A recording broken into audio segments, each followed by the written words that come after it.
Hello guys, this side Anees Anand from brilliant coaching centre. हमने पढ़ रहा था क्या फोर्स एंड प्रेशर का लेक्चर जो हम लोग 4 डिस्कस कर लिया था। आज हम लोग ना लेक्चर 5 डिस्कस करेंगे। क्या करेंगे? लेक्चर 5 डिस्कस करेंगे, जिसमें हम लोग थोड़ा बहुत पढ़ गया था प्रेशर है ना एक्सर्ट कैसे करती है लिक्विड एंड गैस पे। फर्स्ट ऑफ ऑल हम जाने हैं कि sir what is pressure, pressure क्या होती है। तो मैंने लेक्चर 1 में पढ़ा चुका था, उसमें फोर्स के बारे में, प्रेशर के बारे में पूरा डिटेल्स कैसे कैसे फोर्स प्रेशर लगती है।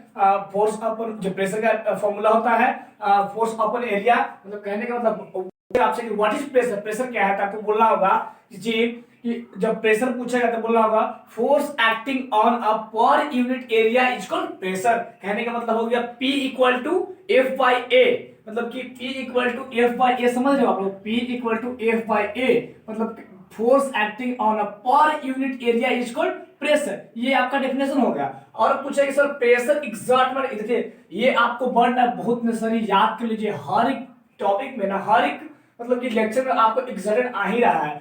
एक्सर्टेड मतलब होता है लगाया गया। आपसे पूछेगा कि सर प्रेशर जो एक्सर्ट लिक्विड एंड गैस पे कैसे करती है, आप बताइए। तो हम बताएंगे पहली बात कि a liquid exert pressure on the wall of the container. पहली बात समझिए, लिक्विड गैस बाद में चलेंगे, पहले हम लोग ना चलेंगे किस पे, लिक्विड पे।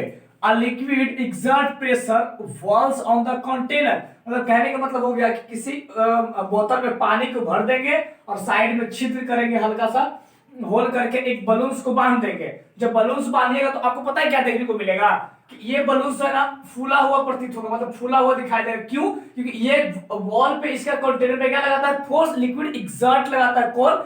लिक्विड है ना, दीवार पे, वॉल पे, एक कंटेनर का वॉल पे एक्सर्ट करता है। इसके कारण ये जो है ना, ये बलून जो फुला हुआ दिखाई देगा। सेकंड आपको कि liquids exert equal pressure on same depth. Same depth मतलब क्या होता है? सेम गहराई में बोतल लिया और बोतल में 3 गो एकदम समान, एक जैसा छिद्र करना है और एक ही जगह पे एक जैसा छिद्र करना है समान। और आप पानी देखोगे तो तुम सेम, जितना इससे पानी निकलेगा, जितना इससे पानी निकलेगा, जितना इस, जितना फर्स्ट होल से पानी निकलेगा, जितना सेकंड से, जितना थर्ड, तीनों क्या होगा? इक्वल पानी निकल रहा है कि ये पानी तीनों इक्वल निकलेगा। ये पूछ रहा है, कह रहा है कि liquid exert equal pressure on the same depth. माने कहने का मतलब हुआ कि जितना लिक्विड प्रेशर गहराई में सेम डेप्थ में, मतलब बोल रहा है वो प्रेशर एकदम एक जैसा सेम एक्सर्ट करता है। कैसे?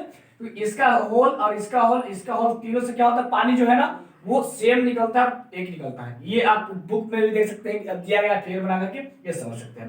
अब हम चलेंगे गैस प्रेशर, प्रेशर कैसे एक्सर्ट करता है। तो देखिए gas also exert pressure on the wall on the container. ये भी जो है ना प्रेशर एक्सर्ट करता है वॉल पे। आप बताइए सर, देखिए वो आप लोग कि साइकिल का ट्यूब होता है ना, ट्यूब में क्या होता है कि एक्चुअल में कि हवा उसको भरते आते जाते हैं और ज्यादा कस के हवा भर देंगे तो क्या होता है? वो ब्लास्ट करता है, क्रैक करता है। क्यों? क्योंकि वो ट्यूब पे ना, ट्यूब के दीवार पे, ट्यूब के कंटेंट, ट्यूब पे एकदम किनारे जो होता है वॉल पे प्रेशर कस के लगता है, ज्यादा हवा भराता है तो वो क्या होता है? ब्लास्ट कर देता है। तो गैस भी ना, वो गैस का जो होता है वॉल पर ही मतलब कि प्रेशर एक्सर्ट करता है, गैस लिक्विड की तरह ही।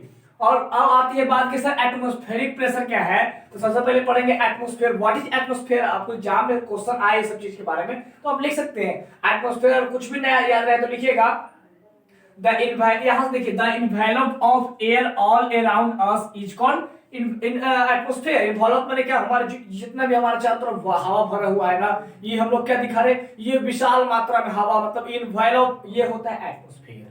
समझ रहे हैं? अगर एग्जाम में गया आपको कुछ नहीं याद हुआ तब ये बोलना होगा the envelope of air is called atmosphere, या फिर बोल सकते हो the envelope of air all around us is called atmosphere. ये आप बोल सकते हो, आपको नंबर मिल जाएगा एटमॉस्फेयर का। फिर आपको पढ़ना होगा एटमॉस्फेरिक प्रेशर के बारे में क्या है, तो ये याद करना होगा। एटमॉस्फेरिक प्रेशर क्या है? The pressure exerted by air in atmosphere is called known as atmospheric pressure. अगर आपको नहीं याद है तो आप ये बोलना होगा the pressure exerted by atmosphere, या फिर ऐसे बोल सकते द एटमॉस्फेयर, ये the pressure exert by all around us, ये बोल सकते हो, आपको नंबर मिल जाएगा। याद कर लीजिएगा the pressure exerted by air in atmosphere is as known as the atmospheric pressure.